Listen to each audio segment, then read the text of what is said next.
আমি সর্বপ্রথম নামাজ শেষ করার পর আল্লাহুম্মা আনতাস সালাম ওয়া মিনকাস সালাম তাবারাকতা ইয়া যাল জালালি ওয়াল ইকরাম, আমি এই দোয়াটা আগে পড়ি। তারপর মাথায় হাত দিয়ে আমি 7 বার আস্তাগফিরুল্লাহ আস্তাগফিরুল্লাহ আস্তাগফিরুল্লাহ এই দোয়াটি পাঠ করি। আসসালামু আলাইকুম ওয়া রাহমাতুল্লাহি ওয়া বারাকাতুহু। সম্মানিত প্রিয় দিনী ভাই বোন, চলে আসলাম নতুন একটি ভিডিও নিয়ে।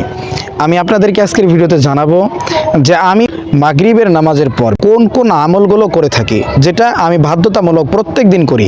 অবশ্যই আপনাদের অল্প আমল নাজাতের জন্য যথেষ্ট, আমরা কিন্তু এই হাদিসটা জানি। রাসূল সাল্লাল্লাহু আলাইহি ওয়াসাল্লাম হাদিসের মধ্যে বলেছেন, আখলিস দীনাকা ইয়াকফিকাল আমালুল কলিল, অল্প আমলই নাজাতের জন্য যথেষ্ট। আমি ভিডিওটা ছোট করব, লম্বা করব না, কারণ আপনি অল্প আমল করবেন, অল্প আমলের মধ্যে বরকত পাবেন, যে আমলটা আপনি নিয়মিত করবেন। তো আমি অল্প আমল করার চেষ্টা করি, সর্বোচ্চ 5 থেকে 7 মিনিট সময় লাগে আমার এই আমলগুলো শেষ করতে। এজন্য আমি আজকে আপনাদেরকে জানাবো আপনারাও কিভাবে এই ছোট ছোট আমলগুলো করার চেষ্টা করবেন। আমি সর্বপ্রথম নামাজ শেষ করার পর আল্লাহুম্মা আনতাস সালাম ওয়া মিনকাস সালাম তাবারাকতা ইয়া যাল জালালি ওয়াল ইকরাম, আমি এই দোয়াটা আগে পড়ি। তারপর মাথায় হাত দিয়ে আমি 7 বার আস্তাগফিরুল্লাহ আস্তাগফিরুল্লাহ আস্তাগফিরুল্লাহ এই দোয়াটি পাঠ করি। তারপর আমি যেটা পড়ি সেটা হচ্ছে সর্বপ্রথম আয়াতুল কুরসি পড়ে নেই।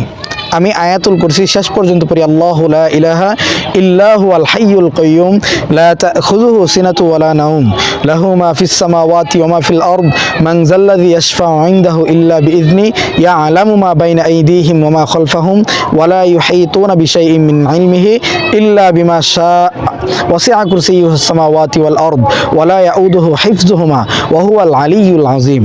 তারপর আমি এই দোয়াগুলো পাঠ করার পর তারপর আমি সুবহানাল্লাহ 33 বার, আলহামদুলিল্লাহ 33 বার, আল্লাহু আকবার 33 বার, এই 3 33 99 বার যখন পাঠ করা শেষ হয় তখন আমি একটা দোয়া পড়ি, লা ইলাহা ইল্লাল্লাহু ওয়াহদাহু লা শারীকা লাহু লাহুল মুলকু ওয়া লাহুল হামদু ইউহয়ি ওয়া ইউমীতু ওয়া হুয়া আলা কুল্লি শাইইন কাদির, এই দোয়াটি পড়ি। তারপর আমি যেটা পড়ি সকাল সন্ধ্যায় যে দোয়াটা আমরা পড়ি, বিসমিল্লাহিল্লাযী লা ইয়াদুররু মা ইসমিহি শাইউন ফিল আরদি ওয়ালা ফিস সামাই ওয়া হুয়াস সামিউল আলিম, এই দোয়াটি আমি 3 বার পাঠ করি। তারপর আমরা ওই যে দোয়াটা পড়লে যদি আপনি মৃত্যুবরণ করেন, তাহলে মাগরিব থেকে ফজর থেকে নিয়ে মাগরিব থেকে নিয়ে ফজর এর মধ্যবর্তী স্থানে যদি আপনি মৃত্যুবরণ করেন, তাহলে আল্লাহ তাআলা আপনাকে জান্নাত দান করবেন।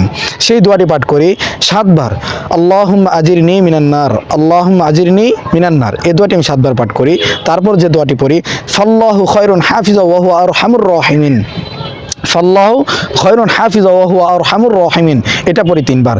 তারপর বিশেষ করে এই দোয়াটি এটা পড়বেন বাধ্যতামূলক, আউযু বিকালিমাতিল্লাহি তাম্মাতি মিন শাররি মা খালাক, যে দোয়াটা পাঠ করলে আপনাকে কোনো বিষাক্ত প্রাণী আপনাকে কোনো আক্রমণ করতে পারবে না, আপনার কোনো ক্ষতি আস্বাদন করতে পারবে না। এজন্য এই দোয়াটা সবচেয়ে বেশি কার্যকর। তারপর সর্বশেষ আপনি যেটা করবেন সেটা হচ্ছে সূরা কাফিরুন একবার, সূরা ইখলাস একবার, সূরা ফালাক একবার, সূরা নাস একবার, এই দোয়াগুলো পড়ে আমি হাতে ফু দিয়ে আমি আমার হাতটা মাথার চান্দি থেকে নিয়ে পায়ের তালু পর্যন্ত সুন্দর করে ম্যাসাজ করে দেই, যাতে করে আমার শরীরটা বন্ধ হয়ে যায়। অটোমেটিকলি এই দোয়াগুলো যদি পড়তে পারেন নিয়মিতভাবে, অল্প আমল করেন ভাই, বেশি আমল করার প্রয়োজন নেই, অল্প আমলের মধ্যে আপনি বরকত পাবেন, অল্প আমলের মধ্যে আপনি নাজাতের জন্য যথেষ্ট হয়ে যাবেন।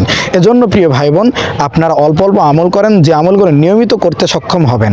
আপনারা বিশেষ করে আমি যে নিয়মগুলো আপনাদেরকে দেখিয়ে দিলাম, এই দোয়াগুলো বাধ্যতামূলক পড়বেন, তাহলে কি হবে, আপনাকে কোনো প্রকার শয়তান আক্রমণ করতে পারবে না, আপনাকে কোনো প্রকার শয়তান কুমন্ত্রণা দিতে পারবে না, কোনো প্রকার বালা মুসিবত আপনাকে ঘিষতে পারবে না। যে দোয়াগুলো পড়েছি প্রত্যেকটা দোয়াই খুব কার্যকারিতা তারা ভূমিকা পালন করে। এই দোয়াগুলো আপনাকে সিক্রেট করে রাখে, আপনাকে সেফটি দিয়ে রাখে, যাতে আপনাকে কোনো প্রকার বিষাক্ত প্রাণ এই সমস্ত খারাপি থেকে আল্লাহ তাআলা আমাদের সকলকে হেফাজত করবে। সকলে ভালো থাকবেন, সুস্থ থাকবেন, দেখা হবে পরবর্তী ভিডিওতে।